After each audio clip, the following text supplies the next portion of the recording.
Today I am going to review a book by Mr. Rajdeep Sardesai. The book I am going to review today is 2019 How Modi Won India.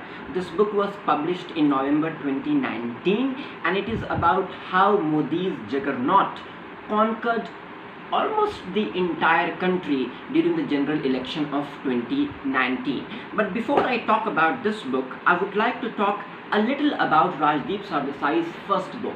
The name of the first book he wrote in 2014 is 2014, The Election That Changed India. The reason I want to talk a little about that book is because this book is very different in style, in tone, in its political observation compared to Rajdeep Sardesai's first book. In his first book, Rajdeep Sardesai came out as a journalist who was not only dispassionate but also a person who was keen on giving Narendra Modi a clean chit on Gujarat riot of 2002. If my memory is not playing me false, then Rajdeep Sardesai wrote in that book that the Gujarat riot was because of Narendra Modi's inexperience in administration rather than a muscular approach to Hindutva politics. In this book, Rajdeep Sardesai breaks away from the past and blames Modi for almost all the ills that plagued India at the moment. So this book, I believe, should be read in conjunction with his first book, which was very soft on Narendra Modi. His second book, this is his second political book. He has written two more books. One book is a collection of articles that he regularly writes for Hindustan Times, and another of his book is on Indian cricket. So to be honest, this is his second book which is dedicated to politics and election. Now this book adopts a tone which is very harsh. It has a style which could be called very critical of Narendra Modi. He is unsparing in his criticism and he doesn't let any chance slip through his fingers to criticize Narendra Modi and his style of governance. The book starts with an introduction and it feels that this book starts from where he had left his first book. So this book begins from Madison Square. Those of you who might remember that when Narendra Modi swept into Prime Minister's office in 2014, his first foreign visit was in America, where he was given a rock star reception by NRIs, PIOs, people of Indian origin, and he addressed a huge rally at Madison, where he was received as if he was not a politician representing India but rather a rock star. During that event, Rajdeep Sardesai recounts the story of how he was pushed and shoved by Modi supporters, who this journalist calls Modi Bhakt, and how Rajdeep Sardesai lost his cool and got involved in a fisticuff with one of the supporters of Narendra Modi, who kept calling Rajdeep Sardesai an anti-national and anti-Modi. Rajdeep Sardesai says that he regrets that event, he regrets what happened at Madison because it was very unprofessional for him to literally roll up his sleeves and get in a fisticuff with Modi's supporter. The beginning of the book, the introduction, sets a template for what is to come next. This book is divided into 8 chapters, and in each chapter, except one, Rajdeep Sardesai has tried to dissect the personality and character of Narendra Modi. In all these chapters, pages after pages, you come across a Prime Minister who is ruthless in his ambition, also a person who is highly insecure, Machiavellian to say the least, and a person who does not shy away from taking risk to achieve what he wants in his life. The first chapter is called Big Boss is here. Now, Big Boss reminds us of George Orwell's 1984. Big Boss, Big Boss is an kind of Orwellian term. Orwell used the term Big Brother is watching you. So here, Big Boss is an all-domineering figure who is keeping an eye on everyone, not only opposition but also his own ministers and bureaucrats.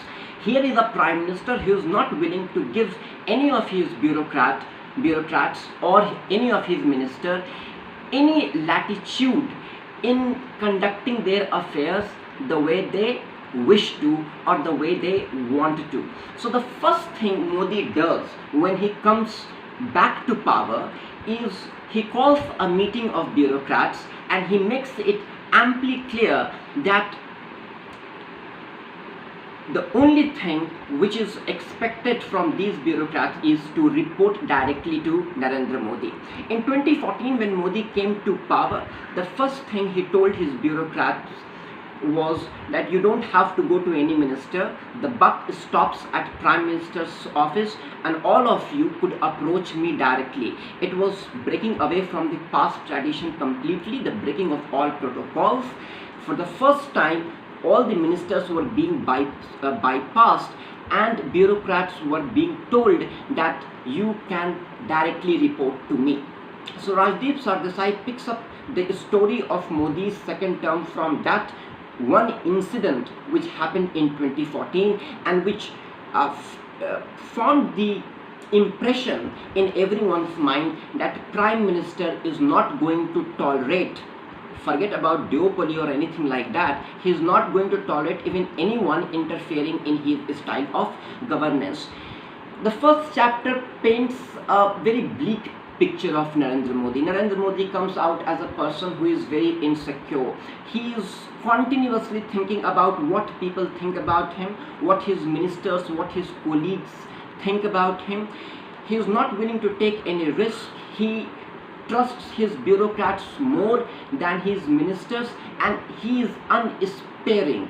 He is going after anyone and everyone who is critical of Narendra Modi. So the first chapter, Big Boss is here, tells us a story of a prime minister who is very insecure of his position, even though he has swept into prime minister's office with a humongous majority of 283 seats in 2014. So actually he doesn't have anything to fear, but the sense of insecurity never leaves Narendra Modi, and that sets the tone for the rest of his tenure. What will happen in 2015, what will happen in 2016, what will happen in 17 up till 2019. The second chapter is called Gujarat's Jodi number 1. Now here Rajdeep Sardesai gives us an insight into the kind of relationship Narendra Modi shares with Amit Shah.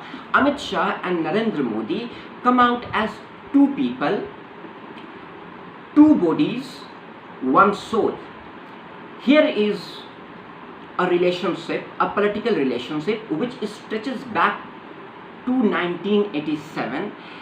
And Rajdeep Sardesai says that if opposition is waiting for a moment when Amit Shah will rebel against Prime Minister and there will be a repetition of history, Amit Shah doing to Narendra Modi what Narendra Modi did to Lal Krishna Advani, then the opposition, it's living in a make-believe world, in a la-la land. It is not going to happen.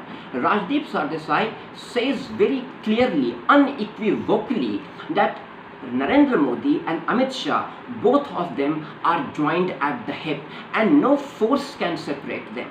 And he says that maybe both of them know so much about each other that none of them will break away from each other. So it's like a relationship of Mr. and Mrs. Smith. Those of you who have watched the 2005 Hollywood movie where the husband and wife live together not because they are in love with each other, but because they know so much about each other that the moment one person walks out of the relationship, the other could spill the beans on that person. It's also a relationship like Melania and Donald Trump. A recent biography of Melania Trump, The Art of a Deal by Mary Jordan, the biography paints a very bleak picture of what is happening in the White House.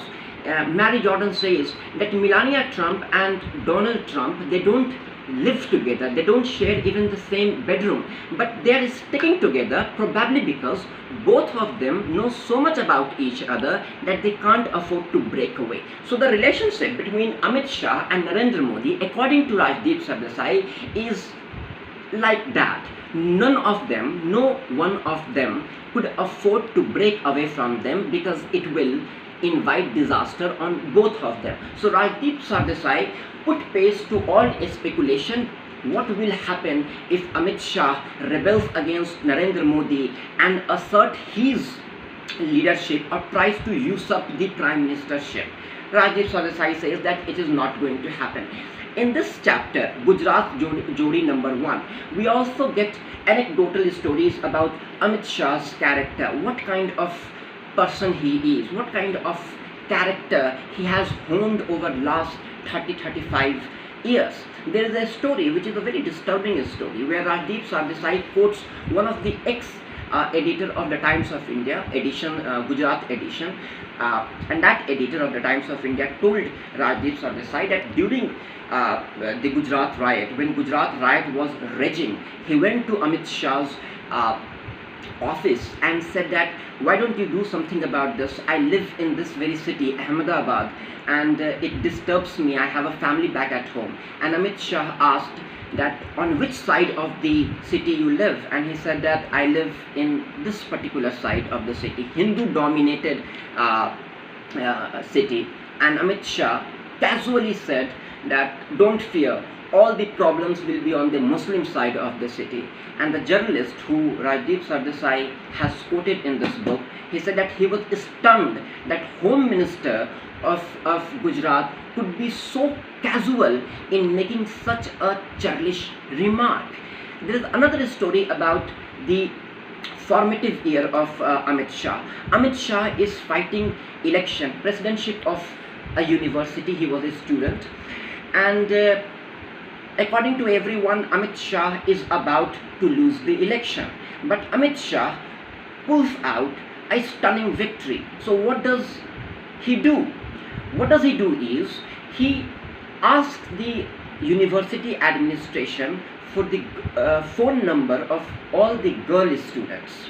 Now, after having got girl's number, he rings a parent of the girls and said that, don't send your daughters tomorrow to university because there could be danga fasad, a riot or a small problem.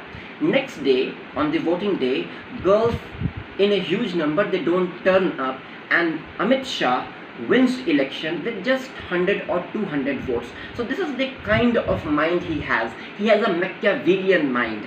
His character is very close to that of Al Pacino in the Godfather movie. He will not stop at anything to win. For him, victory matters.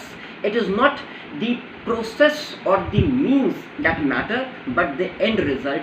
And Amit Shah is going to be unsparing to achieve the task for which he has set himself out. The third story is called From Suit Boot to Garibo Ka Neta. Now, Rajdeep Sardesai tells us the story of Narendra Modi's government in 2015. In 2015, Modi made a blunder mistake. While meeting Obama, he wore a suit which was of 10 lakh rupees, and Rahul Gandhi pinned Narendra Modi down to the ground by using this jab, suit boot ki sarkar, that here is your prime minister who is not interested in villagers, who is not interested in farmers, who is not interested in poor people. He is more interested in expensive watches, expensive dress. That got to Narendra Modi's nerve. Why? Because Narendra Modi, since his chief ministership in Gujarat, has cultivated the image of a rooted politician who is coming from an OBC family background, from a poor family background. Now, Narendra Modi had to answer Rahul Gandhi. So how does he answer Rahul Gandhi? He answered Rahul Gandhi by junking all his political philosophy. We know that Narendra Modi is a politician who does not believe in socialist hocus pocus. He doesn't believe in dose. Even when he was Chief Minister of Gujarat, he used to tell his bureaucrats that I don't believe in giving dose to poor people. I believe that if you want to have a service, you must be willing to pay for it. And that's why industrialists and economists in 2014, in the run-up to 2014 election, had anticipated that Narendra Modi will usher an era of economic liberalization 2.0 in India if he comes to power. But in 2015, when Rahul Gandhi pushes Narendra Modi to wall by calling him a suit boot ki sarkar, Modi tries to break away from this image by doing all those things which once he spoke against. So what does he do? He starts giving out dole. He indulges in socialist policies and things like that.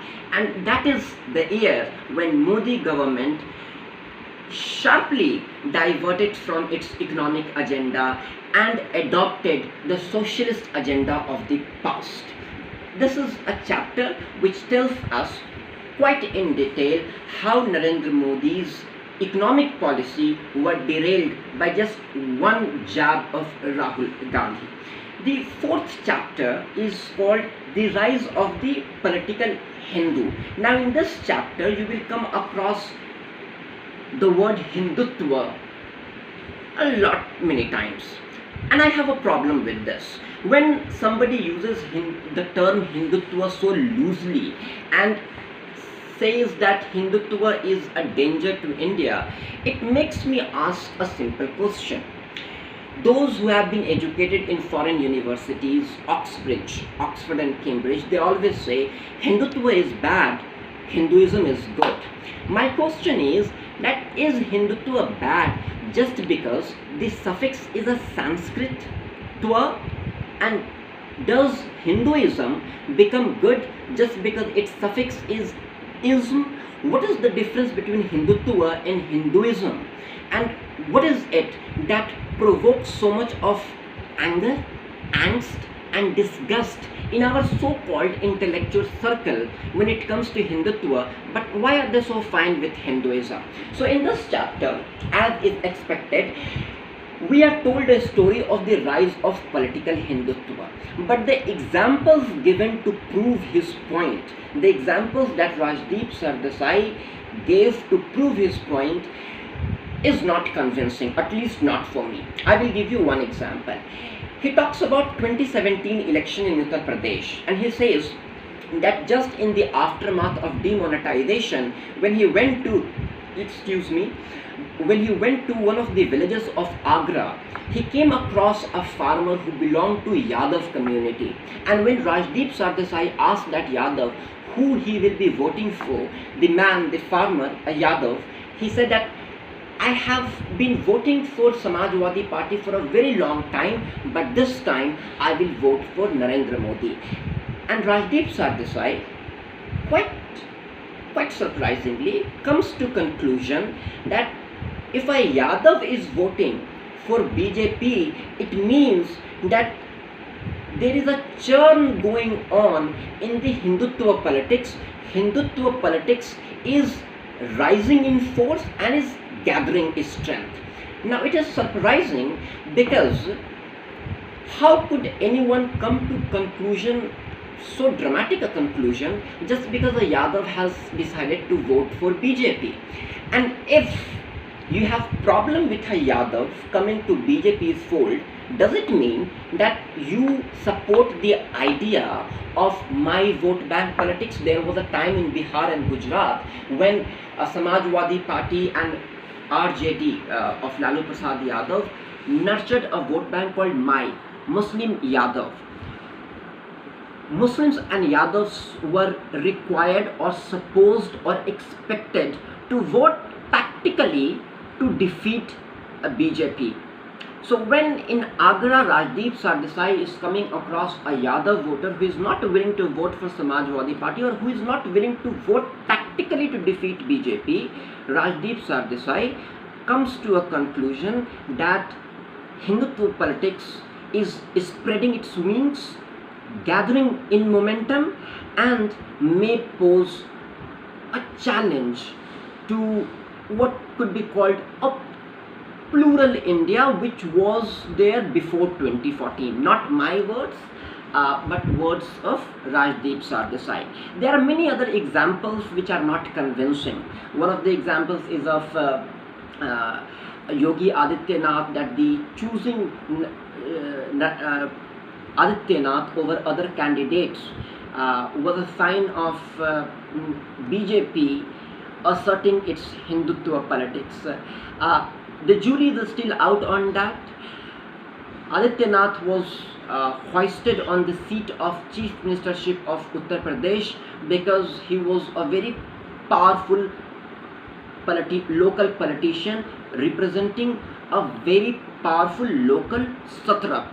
If BJP had not chosen Yogi Adityanath, then there could have been a split in the party, because Yogi Adityanath was threatening to move out of BJP with support of 135 MLAs. So I feel that Yogi Adityanath forced or bullied or blackmailed BJP into giving him chief ministership, and it doesn't represent, or it doesn't reflect a rise of Hindu politics in Uttar Pradesh. That is my observation, but Rajdeep Sardesai is very clear that choosing Yogi Adityanath as Chief Minister of Uttar Pradesh is an unambiguous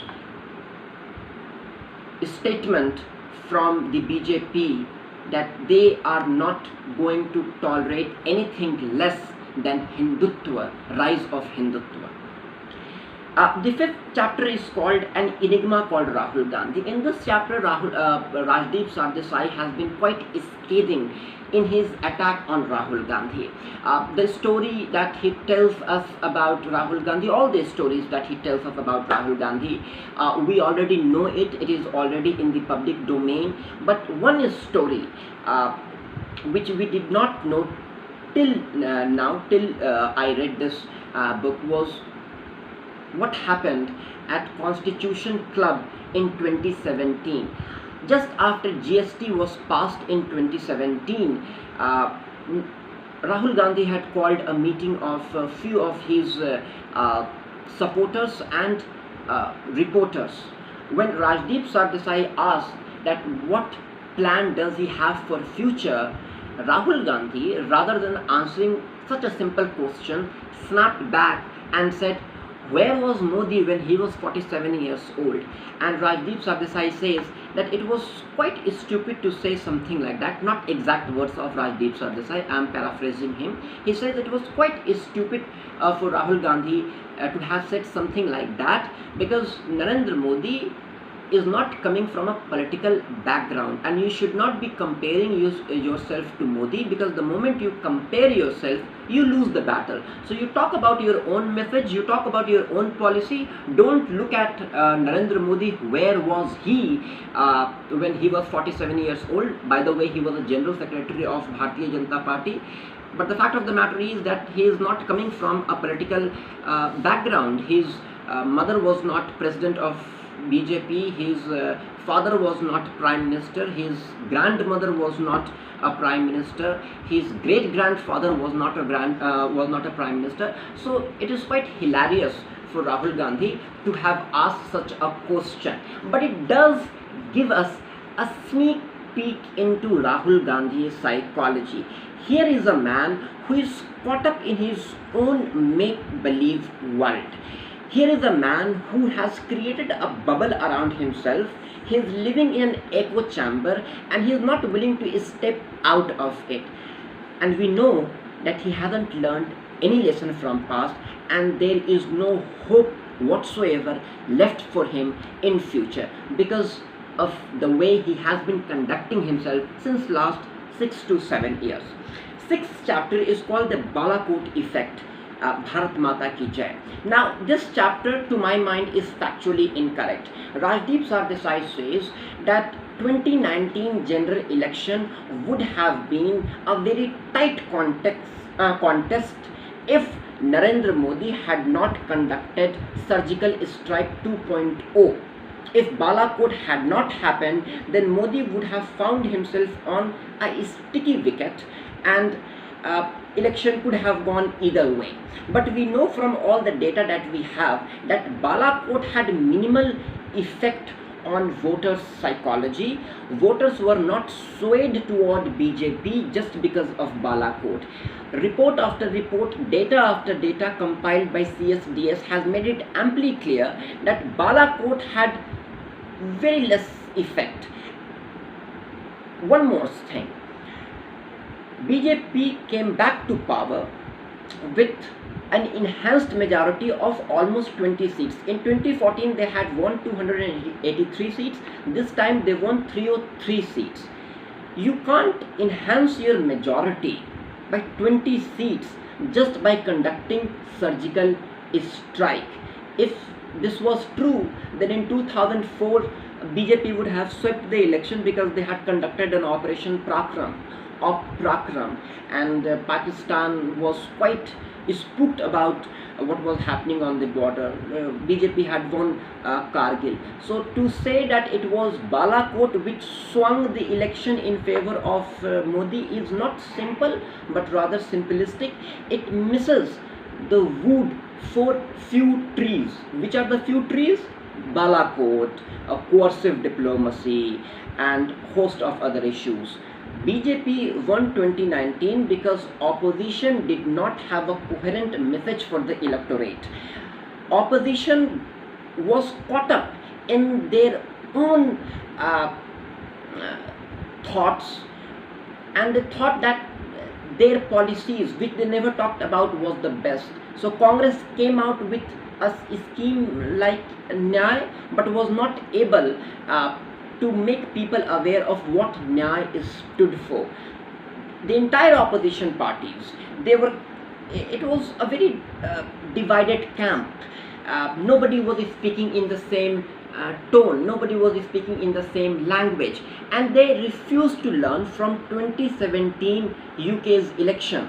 Remember, in 2017 Theresa May called a snap election, and it was said at that time that Theresa May will win an outright majority because Labour Party was in huge crisis. The leader of Labour at that time, Jeremy Corbyn, was not able to marshal his troops together. He was not able to assert his leadership. But when the verdict came out, Theresa May returned to office with diminished majority. What went wrong? The only thing which went wrong was that Theresa May, rather than talking about her own policies, her own government's achievement, she talked about opposition all the time. She hired an Australian PR company which came out with quite a stupid slogan of coalition of chaos. So Theresa May was going to voters and saying that you have Jeremy Corbyn and his coalition is coalition of chaos. Now voters don't want to listen all this nonsense. They want you to talk about yourself. They don't want you to talk about others because it is insult to the voters. I can judge who is good and who is bad. I can judge who I shall vote for. You don't tell me who to vote for. You don't tell me who is bad and who is good. Talk about yourself. In India, the opposition made exactly the same mistake which Theresa May made in 2017. The opposition kept targeting Narendra Modi. So whenever there was something, Narendra Modi, Narendra Modi, Narendra Modi. And this created such an atmosphere that everyone was talking about Narendra Modi. The other thing which backfired on opposition was its ill-conceived slogan of Chaukidar Chor Hai. Now when you call Prime Minister Chor and you don't back it up with evidence, then nobody is going to take you seriously. Rahul Gandhi made that mistake. Mamata Banerjee took on that slogan, made that mistake, and they paid a huge heavy price for not learning from UK's 2017 election and also from their own past failures.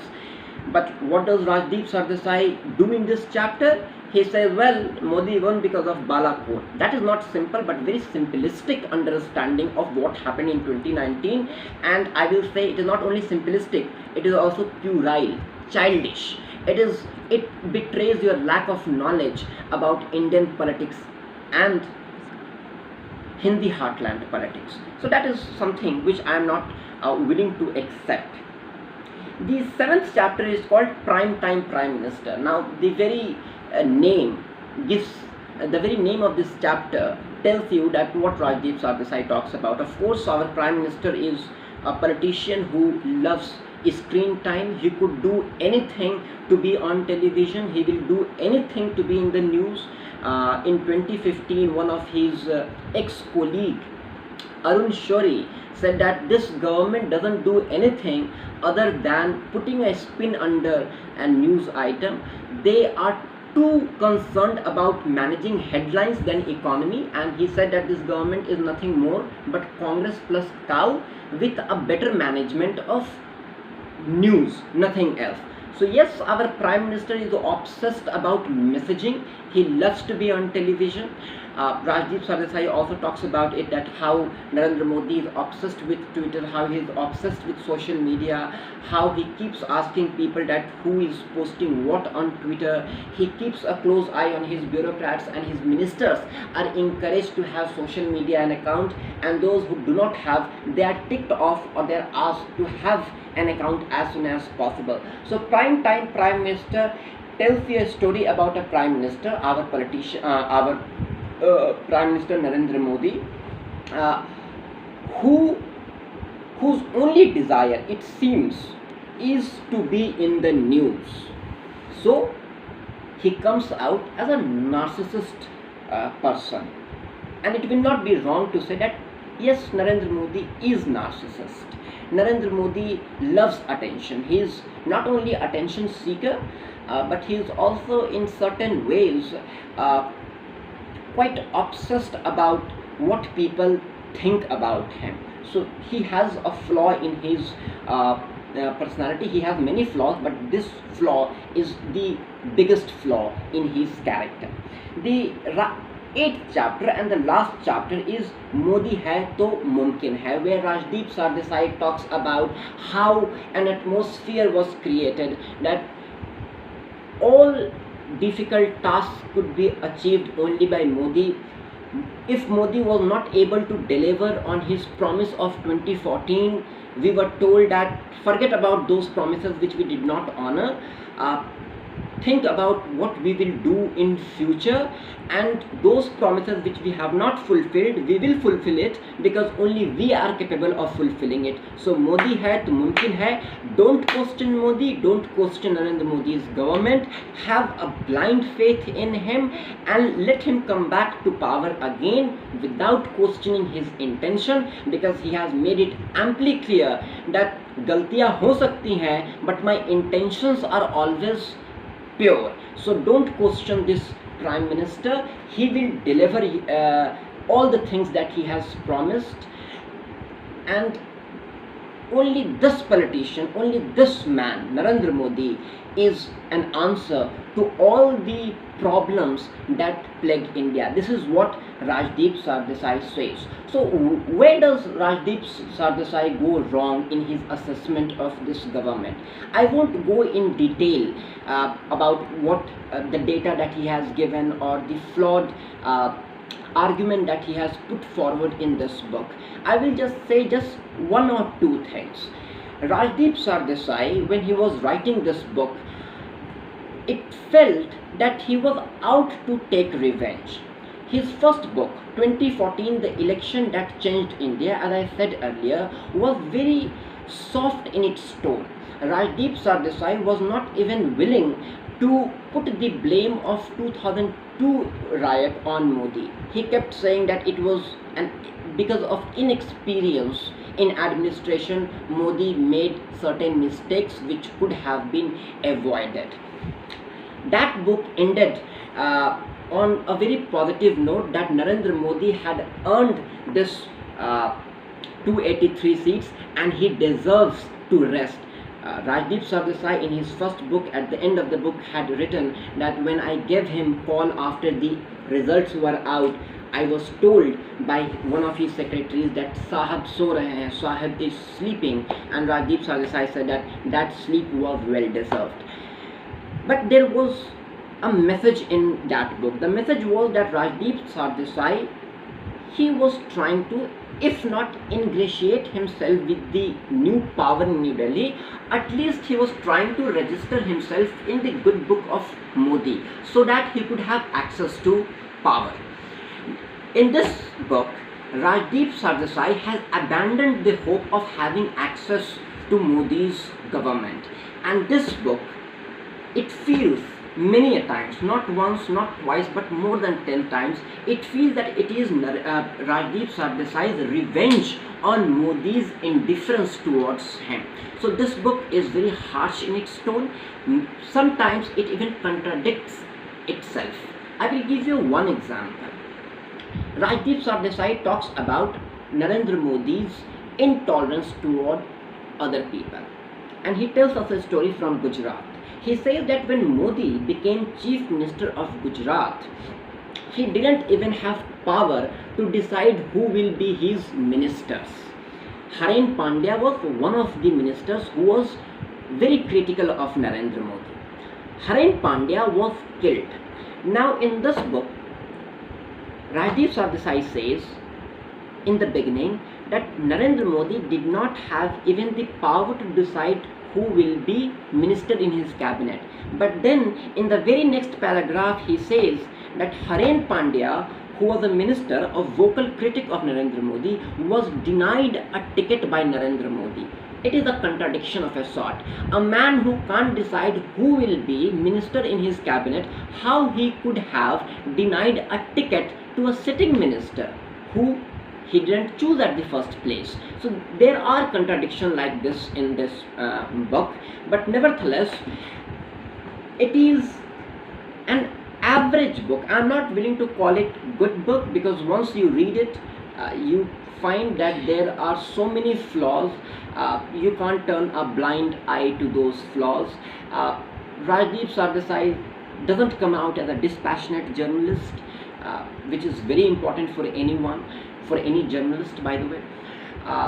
He comes out as a person who is hell-bent to tell Narendra Modi, well, you did not give me access to your government. This book is my answer to your indifference. Thank you so very much.